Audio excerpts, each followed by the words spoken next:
take you to the hurting ground, where all good men are trampled down, just to settle a bet that could not be won, between a prideful father and his son. There will be sorrow, and there will be sorrow, and there will be sorrow no more. Does my hair look stupid? No, it looks. Oh wait, It yeah, it often does looks on the stupid. top. See, that's where Yeah, we can tell. there we go. Yeah, that's good. Hi, I'm Mike Walton. I'm Mandy's uncle. Before I came out was, coming out's a complicated process because you come out to yourself, then you come out to friends, then you come out to family, then you come out to other people at work and stuff. And realistically, you, as a gay person, you come out all the time because every time you meet somebody, you either tell them or don't tell them, and you don't necessarily want to be like, hi, random people on the street, I'm gay. I came out to myself at around 15, 16, but I figured I was gay around 12. If culture had been where it is now, when I was a little kid, I probably would have known I was gay when I was 5. Well, because I remember walking to school with a friend of mine, like at 6 or 7, going to kindergarten, and he's saying, who do you want to marry when you grow up? I want to marry my cousin, Katie Norman.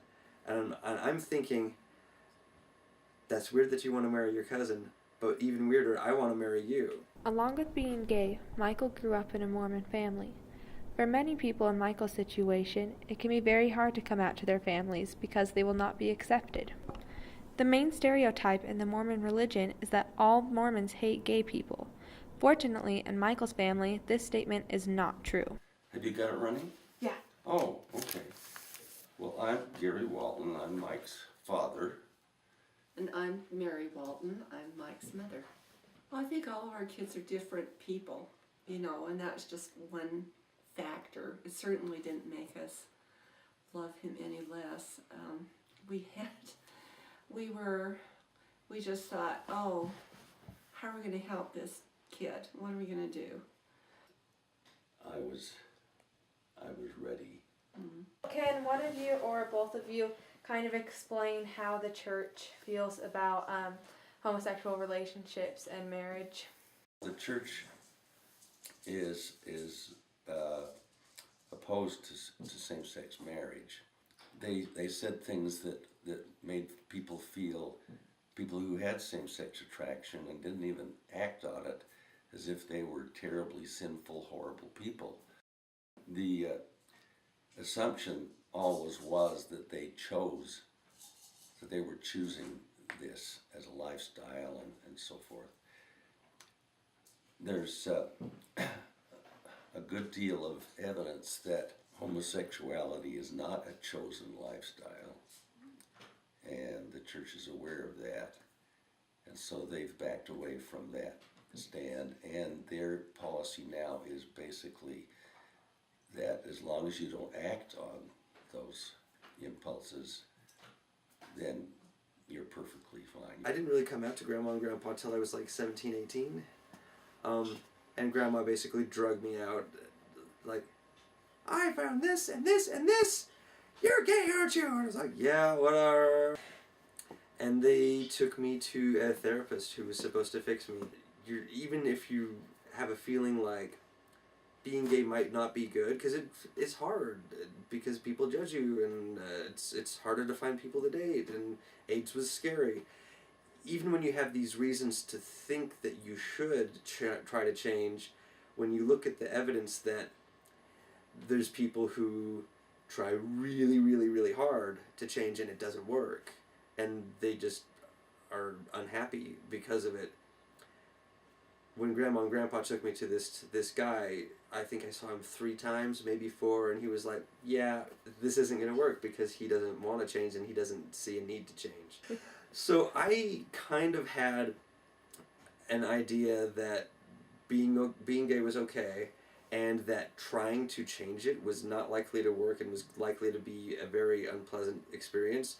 I think over the years, though, Grandma and Grandpa are really nice to me because they feel bad about the time when because that was a hard time, and they feel like they weren't supportive enough, and I think they've tried to make up for that for a long time.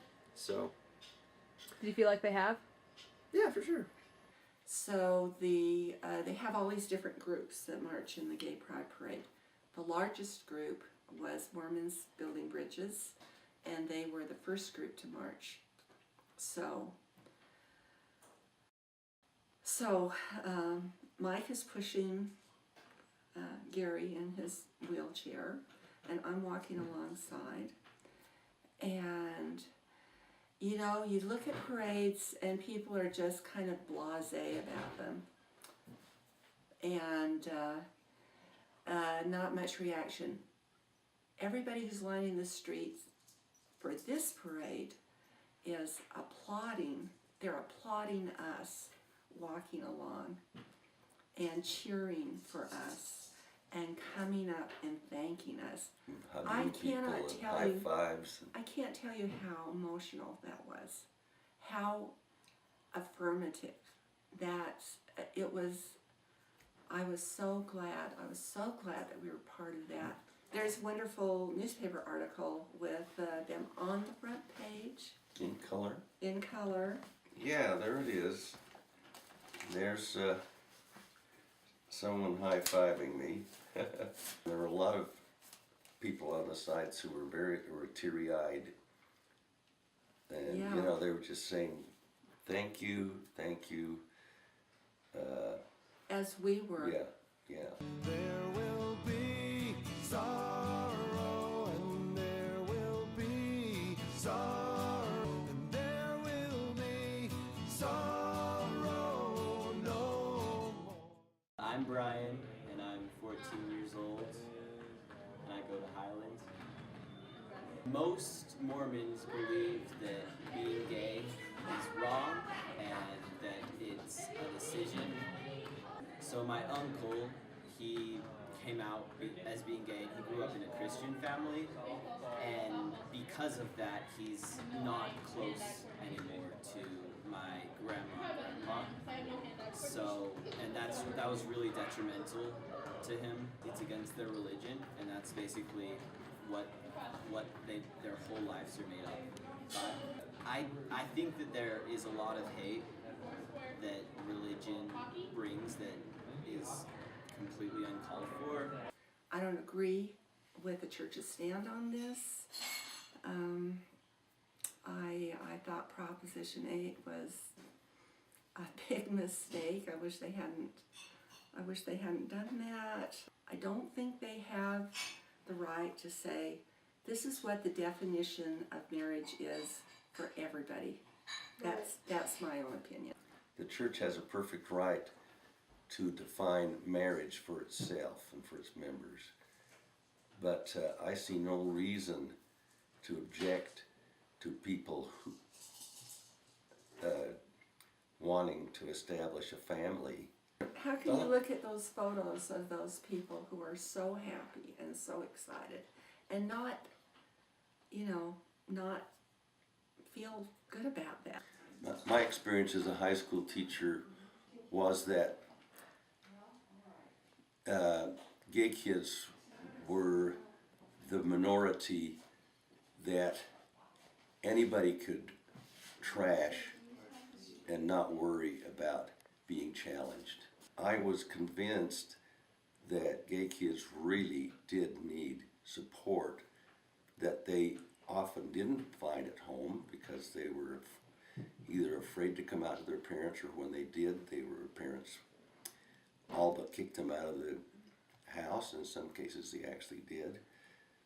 A lot of church leaders were just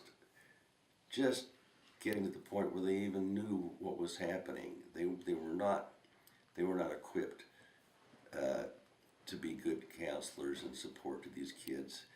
And it was the same with the counselors and teachers at school. And I wouldn't allow anything even remotely like gay bashing in my classroom. And I took some heat from some of the kids. There are people that really need to have their eyes opened, that they still, as we said before, if you think that you don't know a gay person, You're wrong. you're wrong. That person just hasn't come out to you, that you just don't know that person's gay, that's all. One of the things our family's done is we feel like we need to stand up for the people we love in church. And if somebody says something that's just completely, out of line, we'll make a comment. When Mike was younger, he was really quite unhappy a lot of the time. He had these big gray rings under his eyes, and when he came out to us, within a short amount of time, it was so obvious that this tremendous burden that was off him. He became so much happier, and you can't discount that. Let me tell you one of the greatest moments in our family. It was almost like a little testimony meeting. People were just saying how they felt about things. And Mike, I can't remember the words that Mike used, but what he communicated is how important it was that he felt completely accepted and loved in our family. And boy, that really, that was a tremendous reward for a lot of effort on our part, because we always wanted Michael to feel that way completely, without question. Not that we've been perfect by No, any means, but we've tried. but we've tried. One of the biggest changes is that more and more gay people are coming out and admitting that they're gay, and that's what changes your attitude. When it's someone else who lives far away from you that you don't know, it's easy to say those people are evil and bad. When it's a family member or someone that you work with or someone that you know and that you know is a good person, who's not some creepy child molester, or you know that they're real, that changes your attitude about gay people more than anything, I think. For the most part, gay people can't change, don't need to change. Like, it's okay to be gay. So, and they have their families, and their families need protection legally and need to be recognized as such. We're not a bunch of freaks. We're just boring people for the most part.